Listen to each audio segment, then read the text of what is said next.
Olá, sejam todos bem-vindos a mais um podcast Trianon, o podcast do portal Leia Já. E hoje a gente vai discutir aqui temas muito importantes para serem debatidos hoje. Religião, movimento negro, política. E para conversar comigo, eu trouxe Jackson Augusto. Jackson, muito obrigado pela sua presença. É um prazer estar aqui. Vamos dar uma passada aqui no seu currículo antes da gente começar a conversar. Você é articulador do Perifa Connect, coordenador do Movimento Negro Evangélico, membro do Miqueias, conselheiro do Fogo Cruzado, produtor de conteúdo do Afrocrente e ativista da teologia negra no Brasil. Cara, é muita coisa o currículo aí, hein, velho? Vamos fazer o seguinte. Eu queria começar com você contasse um pouco da sua história, certo? Eu vi num perfil que saiu seu na revista Continente que você cresceu nos Coelhos e também morou na periferia de Olinda. É isso mesmo? Atualmente ainda estou em Olinda, né? Moro em Olinda, Jardim Brasil, inclusive, já vou colocar. Mas então, né? Enfim, minha família toda, né, originária ali daquela região ribeirinha ali dos Coelhos, né? Que é uma favela ribeirinha. E foi muito importante, né? De início, eu acho, eu encontrar pertencimento ali, né? Então, nesse texto que você fala da Continente, eu falo justamente sobre isso, né? Sobre esse lugar onde eu ia passar as férias, né? Esse lugar onde eu ia encontrar minha família, onde era um lugar de afetividade, mas também de muitas desigualdades, né? Então, assim, eu cresci nesse meio, cresci no meio das pessoas que sempre eram invisíveis para a cidade, que tinham suas especificidades e que não acessavam e não acessam até hoje outros mundos, outros lugares, né? Sou um cara que eu atuei muitos anos dentro da tecnologia, por exemplo. Então, a tecnologia, o mundo da programação, esse mundo aí, por exemplo, um jovem negro da periferia, ou se não, as crianças, adolescentes, nem sabem que existe, assim, né? Então, essas outras possibilidades, esses outros olhares. Então, acho que crescer nos Coelhos foi importante para entender a que grupo, né, e de onde eu vim, as minhas origens e o do porquê eu também sou o Jackson de hoje. Porque eu penso isso, porque eu me envolvo com política, com religião, com direitos humanos, com as questões raciais. Então, é um pouco da minha história. Certo. A religião, ela tá aí no seu trabalho e tal, mas ela vem da sua família, né? A sua família é evangélica. Então, né, a minha família, parte pai, ela é toda evangélica. Meu pai era carioca, de Nilópolis.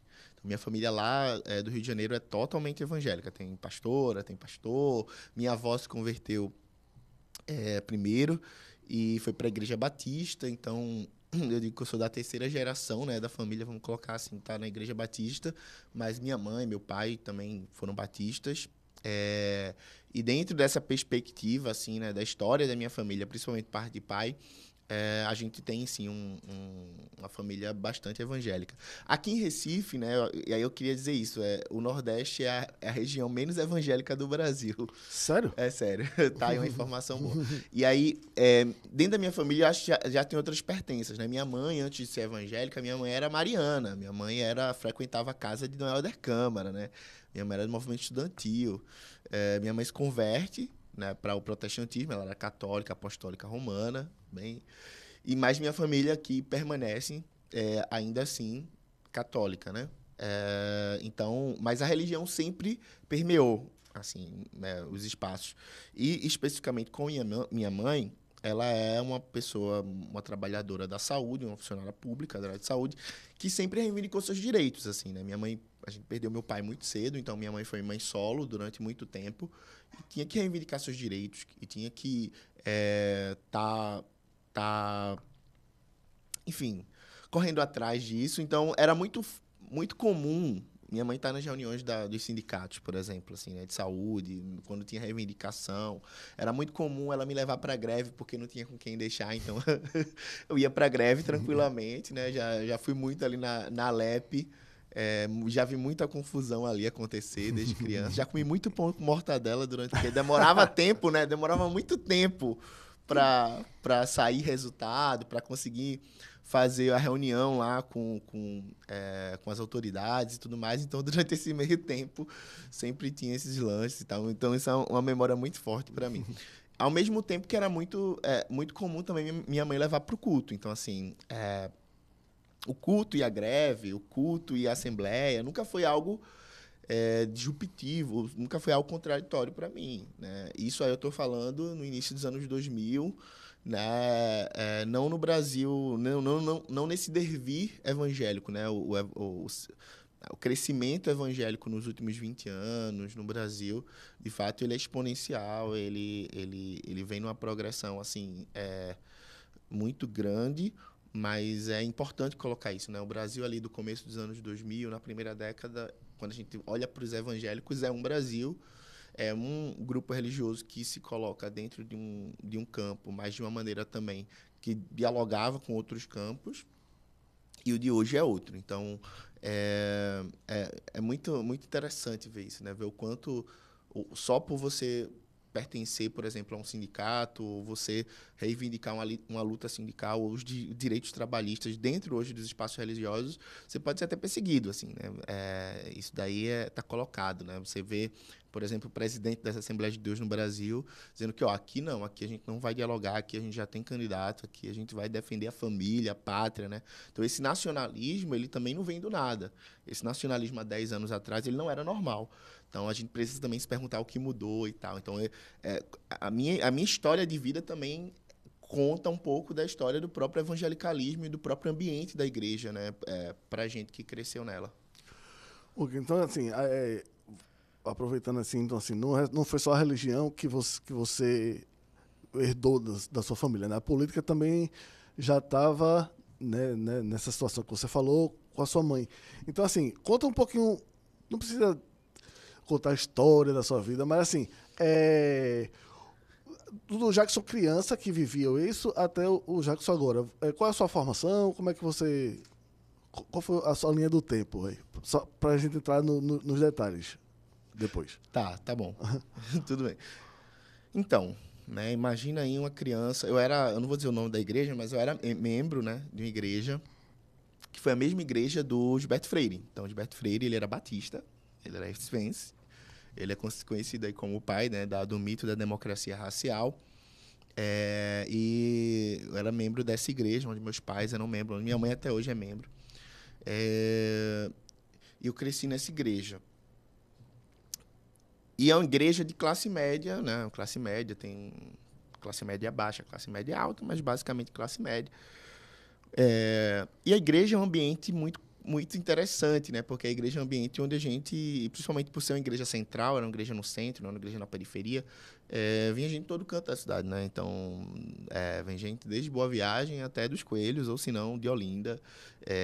Então, ali eu me encontrava com outras realidades, né? Eu fazia amigos e tudo mais. Então, eu cresci meio que nesse lugar diverso, que tinham várias pertenças, várias pessoas com várias histórias,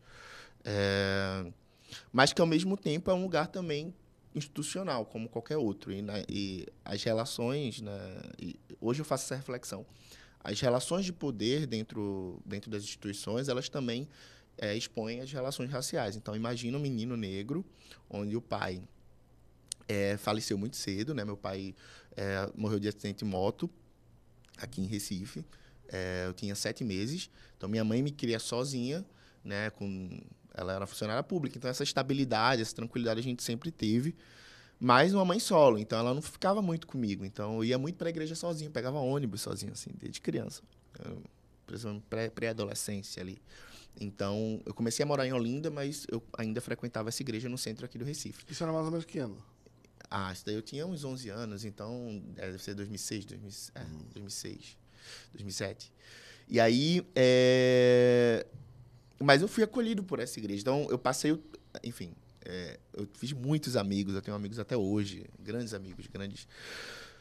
E era uma igreja que dialogava com justiça social, dialogava com a cidade, era uma igreja que abraçava algumas coisas que eram bem interessantes para a época, já houve discussões raciais, de gênero nessa igreja durante um bom tempo. Só que, nesse meio tempo, né, em 2017, 2015, quando começou todo o tensionamento, né, aqui no Brasil sobre a questão da Dilma e tal, isso também reflete dentro da igreja. Porque a igreja não tá apartada do que está acontecendo na sociedade. Então, assim, e começou discussões também dentro da igreja. Então, muita gente sendo perseguida, muita gente sendo colocada para fora. Eu já tinha alguns cargos de liderança na igreja, então eu liderava alguns grupos de adolescentes, fazia questão operacional do som também, sempre gostei muito disso. Lidava com comunicação também. Então era isso. Nesse meio tempo, eu também fazia várias outras coisas. Então, eu era um adolescente que eu fazia muita coisa, queria entrar na Universidade Federal, então tudo isso era uma questão. E eu já atuava no campo de tecnologia. Então, atuei muito tempo em gerenciamento de redes, depois programação, né? Quase terminei a universidade lá na Rural de Ciência da Computação, mas a comunicação me pegou e hoje eu estou fazendo jornalismo na Católica. Então, é mais ou menos isso a minha história. E nesse meio tempo, eu percebi que as relações dentro da igreja e as relações que me permearam, assim, me atravessaram, eram também atravessadas pela questão política. Então, assim, quando deu 2016, eu comecei a pedir para sair de vários cargos, porque era isso, assim, o Brasil de 2016 estava meio que irrespirável, assim, né? E para quem estava dentro da igreja, se você era contra o que a bancada evangélica colocava, né, você era a favor do PT, você era a favor da corrupção, você era comunista, né? Então, o fantasma do comunismo surgiu de novo. E aí, eu me lembro muito bem que um dia o pastor chegou para mim e falou, a gente precisa conversar. Depois de, sei lá, 21 anos na igreja, eu nunca fui chamado para o gabinete, porque ser chamado para o gabinete na igreja é algo complicado, vai vir confusão. E eu fui chamado e eu fui. E aí, um dos pais, né, na época, falou assim, eu não quero esse cara dando aula para o meu filho. Enfim, eu fazia um discipulado, que é uma parte bem de acompanhamento mesmo dos adolescentes. Mas a aula era de quê, no caso? Não, um discipulado, porque é uma questão teológica isso, né? Um discipulado é basicamente o acompanhamento de uma pessoa. A gente faz o acompanhamento, né, no caso das pessoas, seja adolescente, seja adulto, seja... Enfim, é um acompanhamento da vida daquela pessoa, né? Então, acompanhamento mesmo de aconselhamento, de mentoria e tudo mais. Então, você faz um processo aí. Enfim, ou você usa a Bíblia ou você jogar videogame com os caras, menino de 12, 13 anos, sabe? Então, E para mim era uma parte muito importante, até porque tinha um pessoal ali, eram 5, 6 adolescentes, mas muito diferentes, assim, desde filho de pastor até o cara que vivia nos Coelhos, por exemplo, porque os Coelhos é perto do centro da cidade, né? E eu me lembro muito bem que um dia a gente foi fazer um discipulado, ia ser lá na minha casa, a gente ia fazer meio que um madrugão, isso é bem normal. E a gente jogava videogame, ia comprar pizza, ia fazer, enfim, coisa de adolescente, coisa de meninos que só querem trocar e brincar e conversar. E nesse dia, teve um menino, né, lá dos Coelhos, que ele já não tinha pai, já não tinha mãe. E o irmão dele foi preso. Ele só tinha esse irmão. E aí ele estava indo para a minha casa pra gente jogar, e ele soube disso no meio do caminho, né? E a gente, não, vai ficar tudo bem e tal, mas a gente não sabia nem o que fazer, né? Esse cara, o menino morava com esse irmão, mas veja que situação, né? Quem cuidava desse menino? Então, e ao mesmo tempo, era essa mesma igreja que ia dizer futuramente para esse menino que ia apoiar, por exemplo, a maioridade penal. Então, assim, e aí eu não entendi algumas coisas, né? Eu disse, tô cuidando desse adolescente, a gente tá vendo ele como adolescente, a gente tá vendo ele como ser humano, mas, ao mesmo tempo, existe todo um discurso público de desumanização justamente desse adolescente, né? Que contradição é essa, né? Enfim. Então, isso meio que... E aí, nesse meio tempo, óbvio que eu não saí, não me tiraram desse cargo aí de discipulador, né, que a gente chama, mas eu pedi para sair porque eu já não me sentia seguro, né? Não fazia nada demais, enfim. E então estava irrespirável, assim, você não podia mais, era indiretas, inclusive diretamente do púlpito, sabe? Então isso, era esse o nível de perseguição que a gente estava sofrendo na igreja. Então, quando chegou 2018, né, que eu sobrevivi durante 2 anos aí, quando chegou 2018, eu decido, no dia que Bolsonaro ganha, eu decido sair da igreja, eu decido trocar de igreja. Mas isso foi uma decisão muito difícil para mim, porque para além dos pastores, eu tinha toda uma relação afetiva com várias pessoas. Então, desde o porteiro, desde as pessoas que faziam o dia a dia da igreja, muitas vezes eu chegava cedo lá, eu era um cara muito compromissado, sabe, com a igreja. Então, eu chegava no sábado, 9 da manhã, às vezes saía 9 da noite. Né? Trabalhava na comunicação, na estrutura, na produção. A gente fazia transmissão, a gente fazia... Então, assim, eu sempre gostei dessa parte, assim, mais prática das coisas.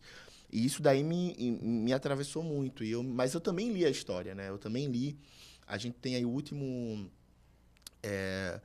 capítulo da Comissão da Verdade, por exemplo, no relatório da Comissão Nacional da Verdade, a gente teve tem, né, o relato de vários cristãos, e dentre eles vários protestantes, que foram perseguidos por suas igrejas, né? Protestantes que, inclusive, foram entregues pelos seus próprios bispos na época, ou pastores, né? Tipo, a gente tem relatos sobre lista com 40 nomes, sabe? E essas pessoas desapareceram. Teve gente que nunca mais, provavelmente, foi assassinada na Câmara da Morte, lá em Petrópolis, enfim. Então, isso daí estava me causando muito medo. Primeiro, porque existia uma repressão muito grande dentro da igreja. Segundo, porque ninguém sabia o que ia ser esse governo. Ninguém sabia, principalmente para os defensores de direitos humanos.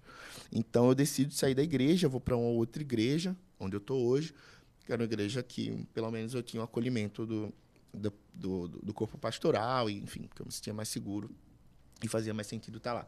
Mas é isso, assim, né? Essa é a minha história, mais ou menos, assim, principalmente durante esses últimos anos. Enfim, é isso. Que história, velho. Parabéns. Ô, Jackson, aí eu queria, assim, vamos falar aqui do Jackson da internet, certo? Como eu disse aqui no seu currículo, você é do movimento negro evangélico. Vamos começar por esse movimento. Esse movimento começou como? Como é que você conheceu ele? Entendi. Então, costumo dividir um movimento em duas partes. A primeira é o coletivo, o Movimento Negro Evangélico, MNE. Ele surge no começo de 2003. Mas pessoas negras evangélicas ou pessoas negras protestantes que atuavam na luta antirracista, a gente tem histórico, inclusive, desde 1841. Então, na época colonial, lá na época da escravidão, a gente tem um relato de um pastor negro chamado Agostinho José Pereira, que inclusive tem uma igreja aqui em Recife com mais de 300 pessoas. Essas 300 pessoas, em sua maioria, eram pessoas negras e algumas pessoas indígenas, onde ele também fazia alfabetização para o português, né, dessas pessoas. Então, ele tentava fazer essa inserção social, né? E o Agostinho José Pereira, ele é preso aqui em Recife em 1846 porque ele não, como posso dizer, ele não era católico, né? E a religião oficial do Brasil era católica, era da Igreja Católica. E ele é questionado. Inclusive, os únicos registros, né, oficiais do próprio Agostinho é porque saem 2 periódicos aqui no Recife. Um, eu não sei se é o Diário, mas acho que é o Diário. E o outro eu não me lembro agora, mas que saíam toda a conversa, né? Todo o diálogo na delegacia, né? Onde ele era questionado, mas... E aí, por que você não é católico, né? E ele começa a dizer, não, porque a Igreja Católica apoia a escravidão. Então, assim, não tem como ser. Em 1846 ainda tinha escravidão. Ainda tinha escravidão. A escravidão ela vai até 1888. Então, o Agostinho, ele funda essa igreja em várias casas. E não é só ele que é preso. Assim, várias pessoas dessa igreja são presas aqui em Recife. E eu costumo dizer que era a primeira igreja negra, assim, vamos colocar assim, totalmente negra do Brasil, né? E a primeira experiência protestante brasileira, de fato, né? Quando a gente pensa em português, o culto sendo em português, as pessoas falando... Então, a primeira igreja protestante do Brasil foi feita por essas pessoas. Então, quando ele é preso, né? Então, essa igreja vai de 1841 até 1846, ele é preso...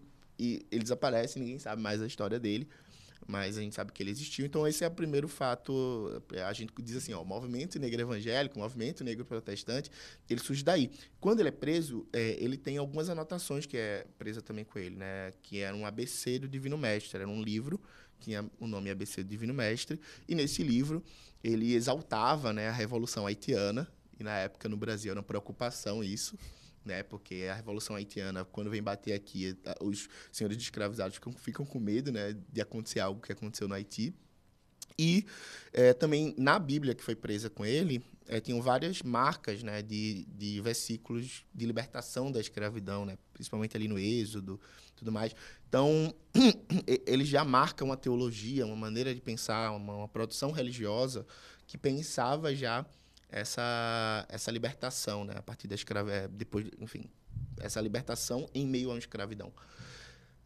E ele é uma das grandes referências da gente de início, mas a gente vai ter outros. Assim, em 78, por exemplo, a gente vai ter a criação do Movimento Negro Unificado do Brasil, lá em São Paulo, e nas escadarias lá do Teatro Municipal. Quem assistiu aí o documentário do MC da Amarelo vai saber o que eu estou falando.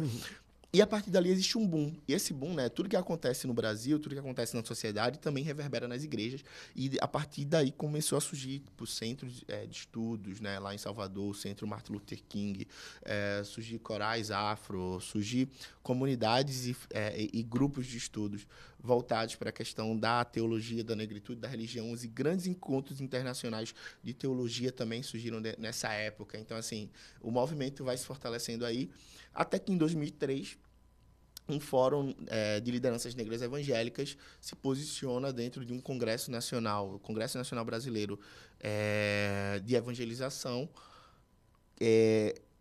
exigindo da igreja brasileira um perdão oficial, porque não existe até hoje, por exemplo, a Igreja Batista aqui no Brasil, ela só surge por conta da escravidão.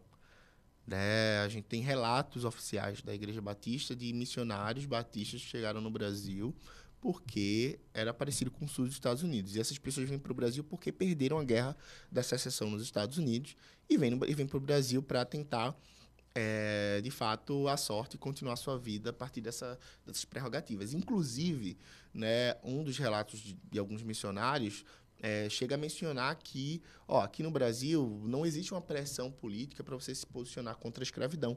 Então, a gente não precisa se posicionar politicamente, isso já é bom. Então, os ares, né, do Brasil eram tão bons quanto dos Estados Unidos, do sul dos Estados Unidos para se criar, se plantar igrejas. Então, é assim que a Igreja Batista chega aqui no Brasil.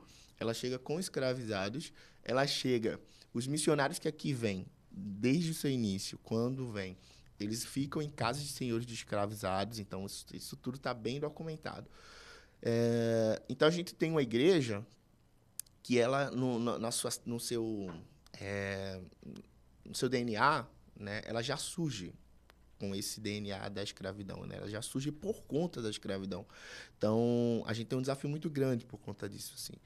Então, é isso, assim, a partir dessa história, né, esse fórum, ele se posiciona justamente por conta dessa história, que é fundada na escravidão. E dentro desse posicionamento, né, desse fórum, aí surge o MNE, que é o Movimento Negro Evangélico, em 2003. Surge primeiro como uma rede, então uma rede de pastores, uma rede de igrejas, uma rede... E depois, né, um pouquinho depois, vai surgir, vai se colocar como um coletivo formado por núcleos, que é como a gente está hoje. Então, vai de uma rede de pastores, de igrejas, de instituições, de organizações, de grupos de estudos, para hoje a gente está como um núcleo, né?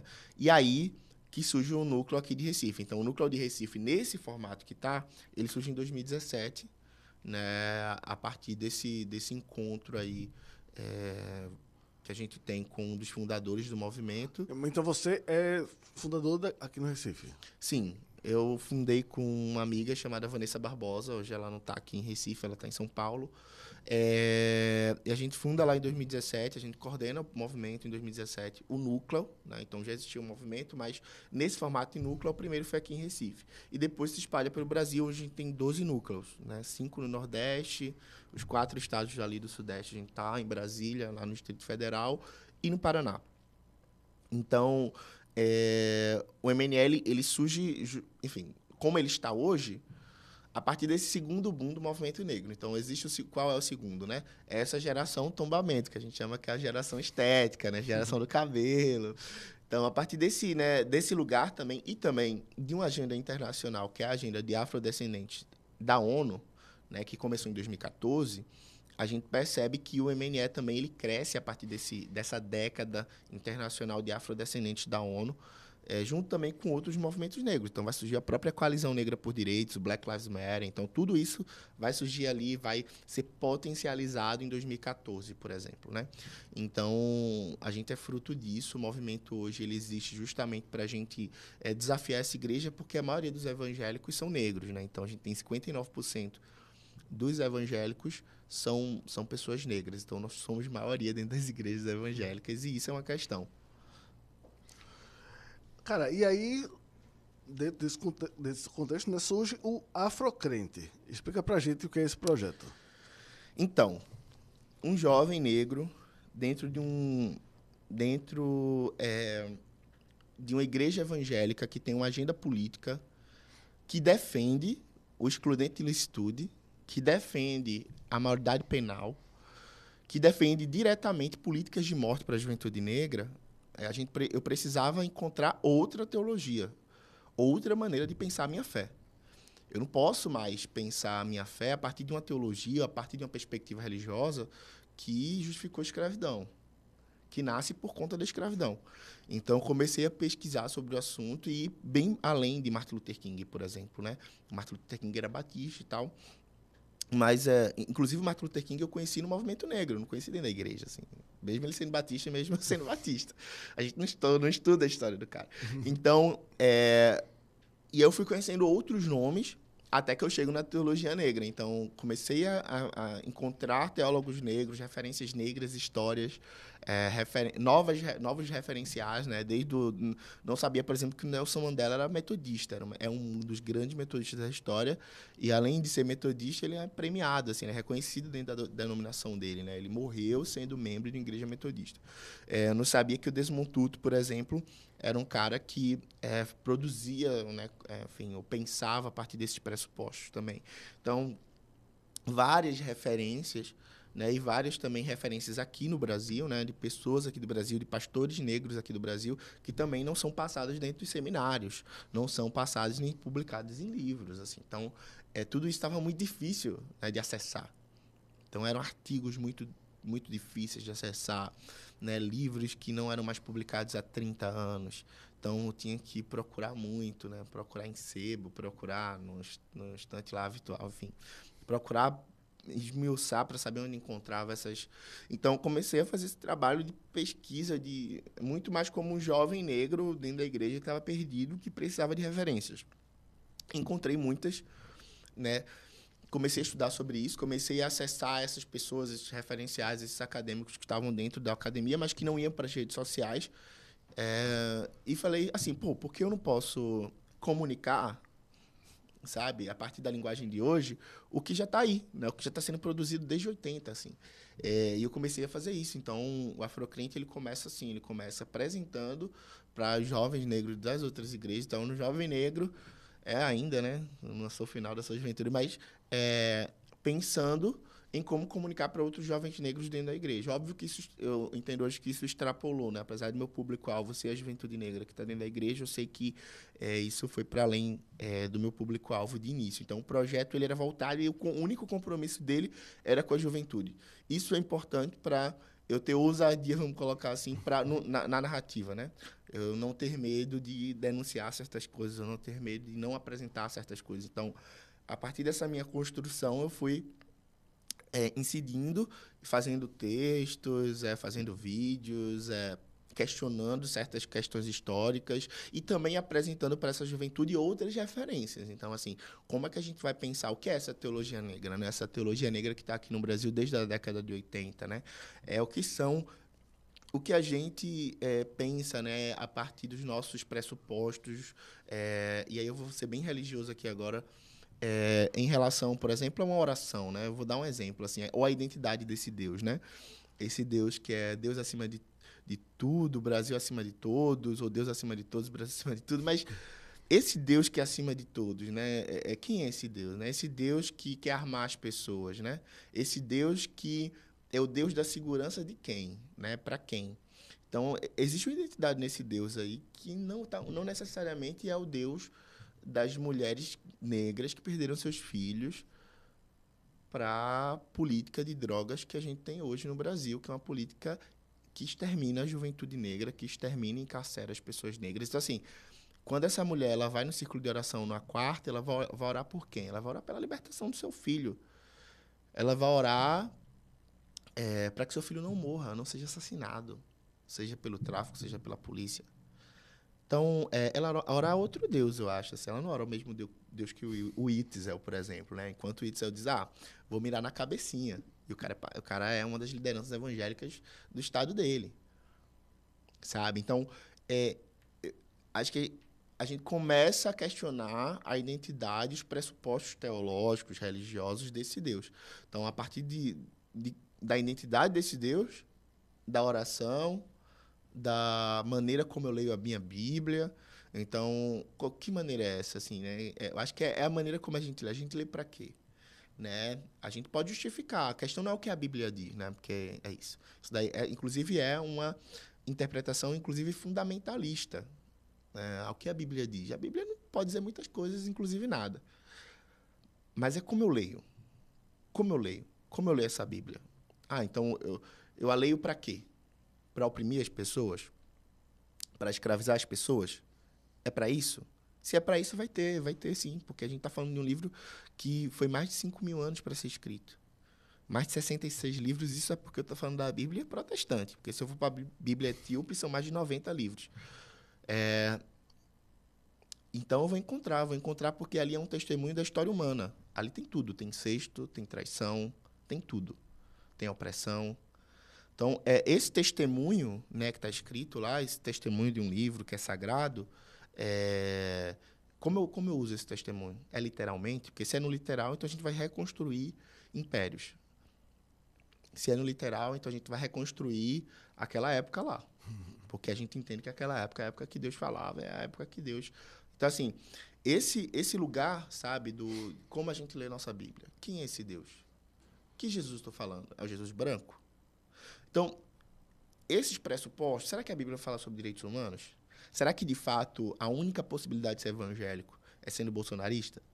Então, disputar essas narrativas foi importante, sabe? Então, fazia muito sentido quando eu criei o Afrocrente. O Afrocrente, mais do que um canal, sempre foi um espaço. Ele surgiu com a gente divulgando livros, sabe? Assim, é isso. E foi em que ano que o Afrocrente?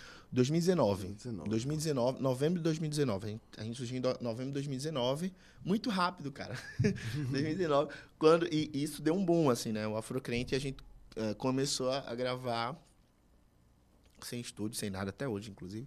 Mas eu percebi que existia uma questão, assim, uma demanda muito grande dessas pessoas, sabe? Sobre... Cara, quantos teólogos negros você já escutou? Então, assim, a gente não estuda isso. A gente estuda a Reforma Protestante. A Reforma Protestante é algo muito específico da Europa. Inclusive, é um dos marcos históricos ali. Eu tenho alguns textos que eu falo sobre isso, assim, né? Como é uma identidade branca ali. Então, mas a gente não estuda teólogos negros, assim, não estuda teólogos africanos. A gente não estuda, apesar de ter uma gama, sabe, dentro da teologia, ou teologia latino-americana mesmo, assim. A gente não estuda isso nos grandes seminários. Então, a Mackenzie, por exemplo, ela é o que é porque ela justamente continua com esse compromisso colonial dela.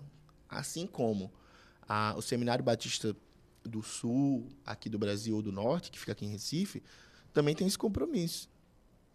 A Mackenzie que você fala o quê? A Mackenzie é a universidade presbiteriana. É porque pouca gente sabe que a Mackenzie é a universidade presbiteriana. Não sabia. A Mackenzie é a universidade presbiteriana. Por isso que a gente tem na pasta, né, já entrando um pouquinho no rolê, na questão da política, né, a gente tem na pasta da educação muita gente importante que foi reitor na Mackenzie, né? A Mackenzie manda hoje na educação brasileira. Né? Isso é um perigo, inclusive. Quem é o presidente do CNPq? Já foi da reitoria, o vice-reitor, né? Já foi vice-reitor na Mackenzie. Né? O ministro da Educação também já foi reitor na Mackenzie. Então, enfim, um antigo, né, ministro. Então, assim, a Mackenzie ela tem sim um elo, né, com não só a Mackenzie, mas esse lugar, essa teologia neocalvinista, calvinista, que é uma teologia que imperou lá no apartheid, né? A gente tem, eu não posso, enfim, não vou dizer o nome, porque mas a gente tem aqui, por exemplo, aqui em Recife, a gente tem pastor na primeira igreja presbiteriana de Recife que fez mestrado na África do Sul em pleno apartheid e nunca escreveu nada contra o apartheid. Nunca. É essa teologia. Inclusive, esse pastor, esse reverendo, ele é tido como o papa dos evangélicos, como um dos grandes nomes da teologia. E não tem nenhum compromisso com a luta antirracista e muito menos com aquilo que ele viu, sabe? Então, é desse nível do evangelicalismo brasileiro que a gente está falando. A gente está falando de uma identidade, né, que está muito bem colocada. E se essa identidade ela foi questionada, a gente não vai questionar somente a pauta antirracista. A gente vai questionar todo o chão que essas pessoas pisam. E isso é muito sério. Por isso que, para eles, é quase impossível enfrentar esse problema. Ô, Jackson, agora tu revelou como é que eu não quero usar a palavra medo? Quando você fala que quando você deixou a sua igreja, que você tinha um receio. Sim, sim. Né? E aí você vira um influenciador digital, você se joga na internet, você literalmente dá sua cara a tapa. Também, não, assim, não é meio contraditório, não. Você se expôs muito mais, né? Virando uma liderança e virando um influenciador digital para debater essas questões. Não ocorreu isso, não? Cara, medo a gente tem, né? Óbvio que hoje eu tô num lugar de muito mais segurança, né? Hoje eu também tomo muitos cuidados, assim, porque eu já recebi muita ameaça de processo, assim, né? Principalmente depois de alguns vídeos, alguns textos. Mas, assim, é isso, assim, como é que a gente pensa, né? Tem coisas que não tem como a gente não falar, né? E eu acho que na comunicação, eu me encontrei muito na comunicação, né? E nesse lugar do comunicar, do dizer a verdade, do precisar dizer, do precisar falar, olhar a comunicação também como algo pedagógico, como algo que forma outras pessoas, como algo que atravessa outras pessoas. Então, eu me entendo muito nesse compromisso, sabe? Medo a gente sempre vai ter, assim, né? Eu me lembro que eu fiz um vídeo, eu fui colunista do Intercept, né? Eu fazia algumas videocolunas. Então, eu fiz uma videocoluna sobre o Descent. Descend é um dos maiores movimentos gospels do mundo, assim, evangélicos do mundo. É um movimento que é ligado ao Decal, o chamado, né? É lá dos anos 2000, e que vem aqui para o Brasil. E quando surge esse Descend, né, que é o envio, né? Tem o chamado e tem o envio. E aí esse envio, esse Descend, ele era um evento, e ainda é um evento gigante, assim, né? Aqui no Brasil ocorreu em 2020, no início de 2020, um pouquinho antes da pandemia, em fevereiro, em 3 estádios de futebol, totalmente lotados. Um grupo, né, muito ligado ao Trump. Na época, o Trump ainda era presidente dos Estados Unidos. E que veio para o Brasil para encontrar Bolsonaro. O Bolsonaro ele foi para o Descendo. Né, e pela terceira vez ele se converteu ao evangelho. Pela terceira vez ele se converteu ao evangelho. E a Damares falou também. Então, assim, era feito por organizações que algumas são até respeitadas e tal, mas que tem histórias macabras, assim, quando a gente vai falar da questão, sei lá, indígena, por exemplo. Esse proselitismo, né? Denúncias sérias contra essas organizações. Né?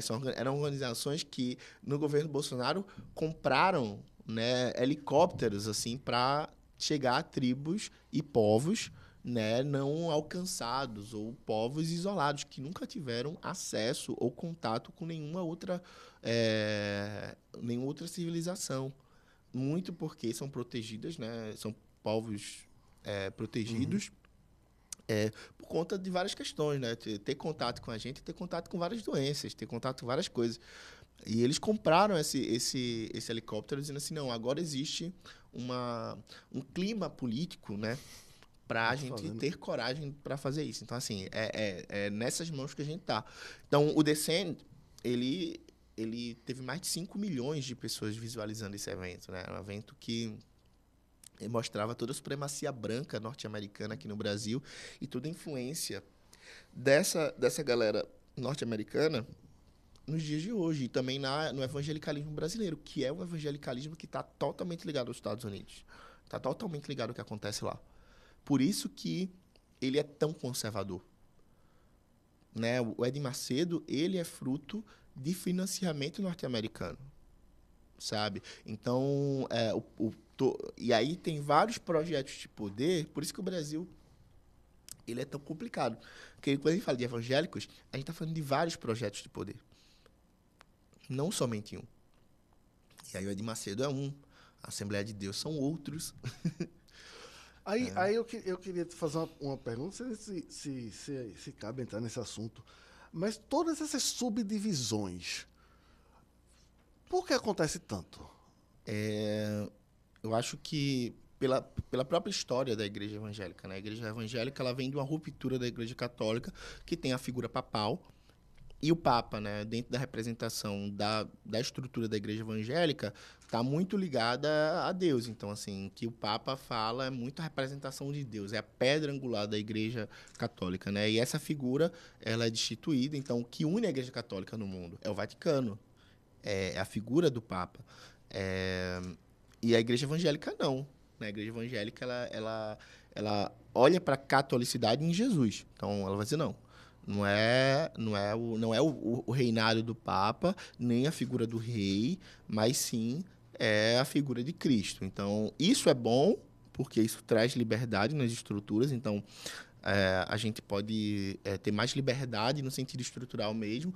E também um não acúmulo do poder, né? Isso também é uma boa maneira de se fazer, enfim, de produzir a religião dentro da sociedade, ao mesmo tempo que a gente pode ter diversos problemas com isso, né?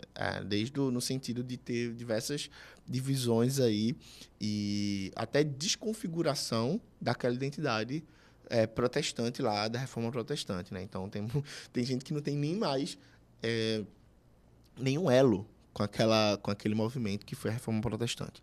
Mas ele passa por um lugar da crítica ao acúmulo, da crítica à estrutura universal da igreja. Então, assim, falar de uma igreja evangélica, por exemplo, batista, os batistas eles são independentes. Então, cada igreja batista é um mundo. E o que aquela igreja local decidir, né? O que aquela igreja local decidir, está decidido, né? Então, seja a convenção contra ou a favor. Então, por exemplo, a gente tem a Ordem de Pastores do Brasil.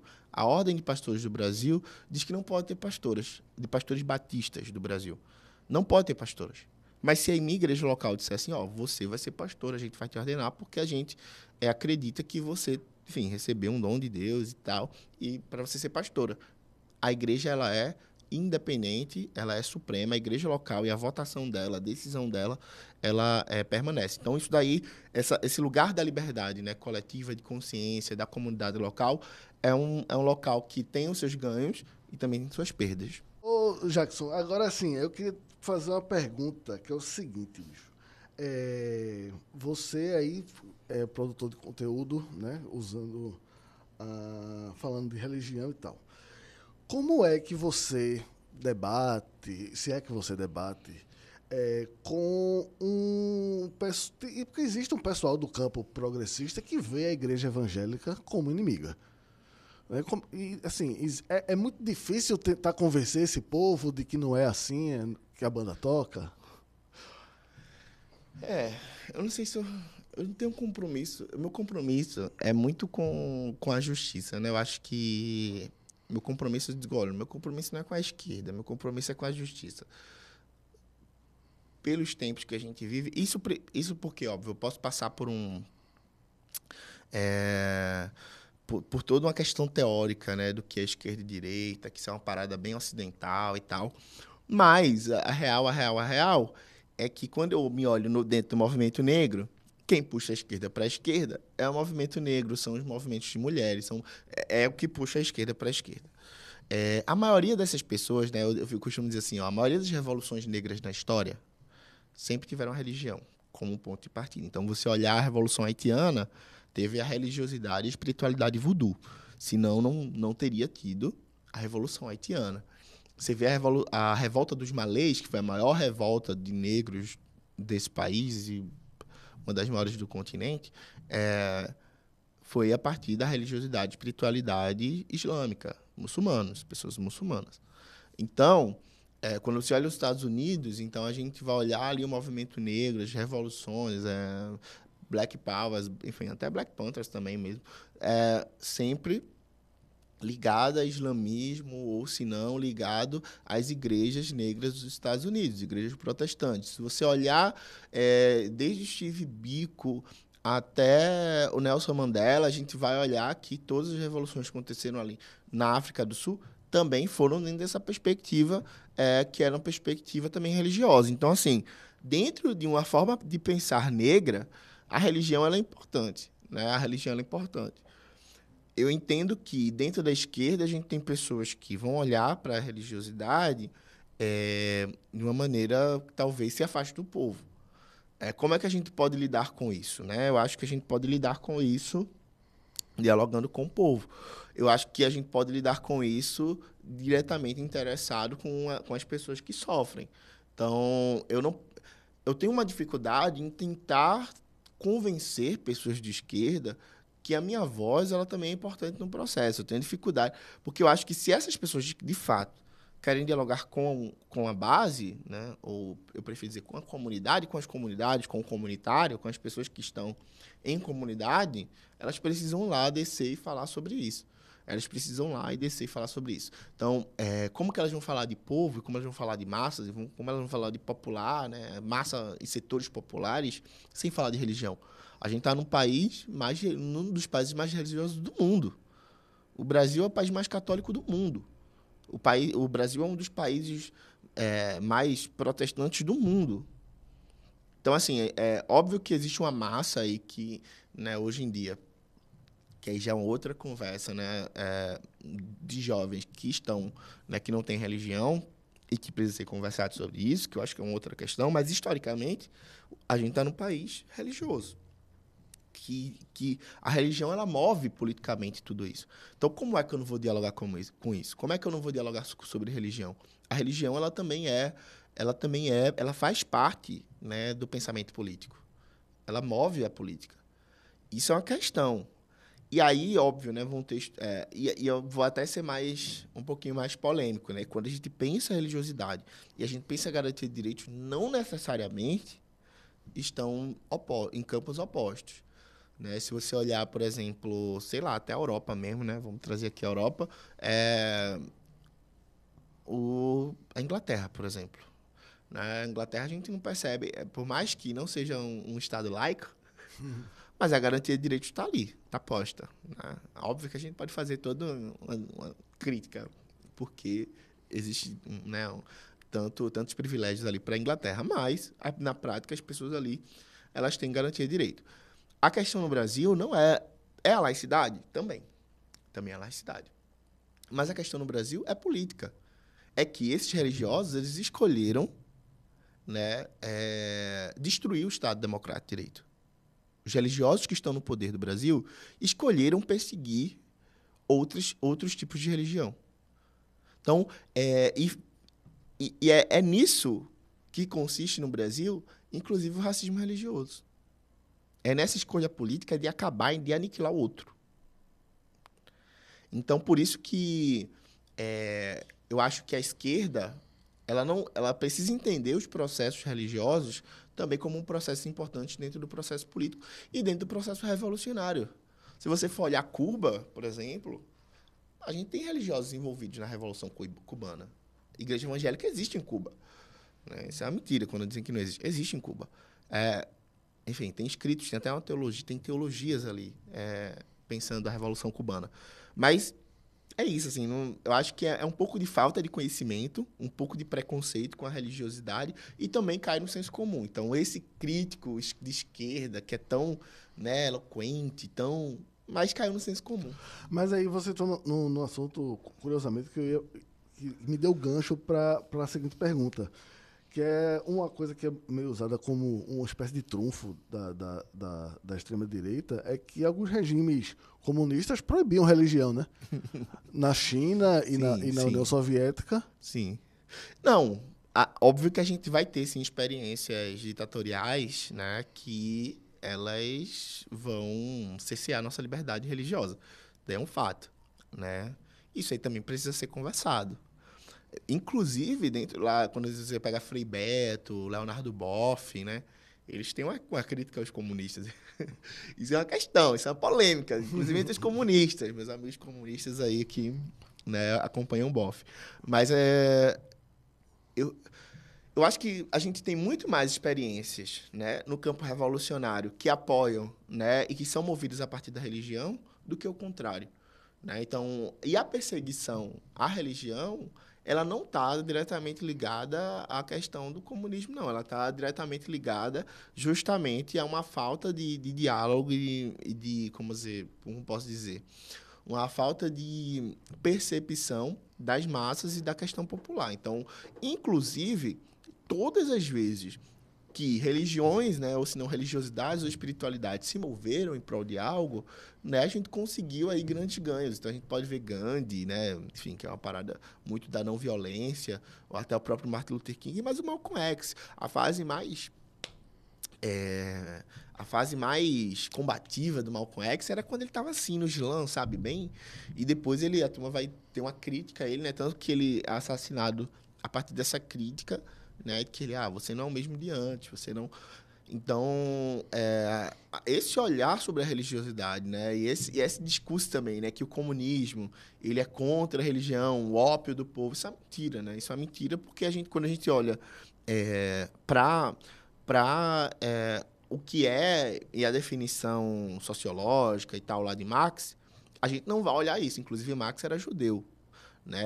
Era judeu, apesar de não ser praticante e tudo mais, depois de um tempo ele não ser mais praticante, mas muito do que o Marx fala está na Bíblia, né? E até o socialismo cristão, que é pouquinho anterior a Marx, a gente tem várias reverberações, a gente até brinca, né? Daqui é um versículo da Bíblia, um escrito de Marx.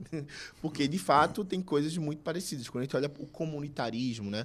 Ou se não, a gente tem escritos, por exemplo, da Igreja de Atos, no livro de Atos 2:42, capítulo 2, versículo 42, que fala justamente disso, de como as igrejas funcionavam, compartilhavam as casas, a galera vendia as casas, ia morar junto e não faltava comida, não faltava nada. Então, assim, esse comunitarismo, por exemplo, cristão, sempre existiu. A gente tem cartas, inclusive, depois de Cristo, 70, 80, não, 120 depois de Cristo, que falavam também sobre isso. Os cristãos, eles são conhecidos justamente por partilhar o que tem, justamente por sair nas ruas de Roma de noite para acolher os leprosos. Então, esse lugar do comunitarismo, né, que depois a gente pode falar que se aproxima ao comunismo e tudo mais, ele era um lugar que também a gente ocupava, né? Então, e que isso é anterior ao próprio Marx. Então, essa ideia, esse espírito anticomunista, ou o comunismo como inimigo do cristianismo, isso daí é uma narrativa fundamentalista que surge pós-Segunda Guerra Mundial, que surge, inclusive, perante a Guerra Fria. Inclusive, é a maior bandeira, depois da bandeira pró-vida, da internacionalização do fundamentalismo que surge ali nos Estados Unidos. Então, assim, é uma bandeira extremamente política que é colocada justamente para a proliferação do fundamentalismo no mundo. Jackson, meu querido, infelizmente nosso tempo é curto. Acho que o seu conhecimento aí é uma coisa espantosa no bom sentido. Acho que dava para a gente ficar aqui, sei lá, 3, 4 horas, mas infelizmente a gente vai ter que encerrar nosso papo. Queria pedir para você falar onde é que a gente lhe acha na internet, como é que a gente segue o seu trabalho. Tá certo.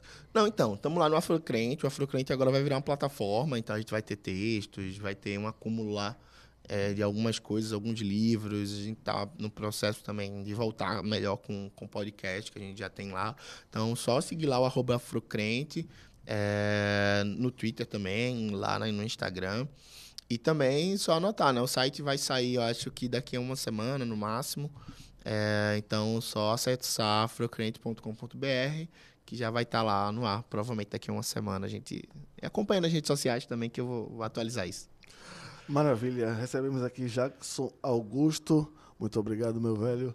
E você que está aí nos assistindo, inscreva-se no canal do YouTube do Leia Já, curta, compartilhe, ative notificações e tudo mais.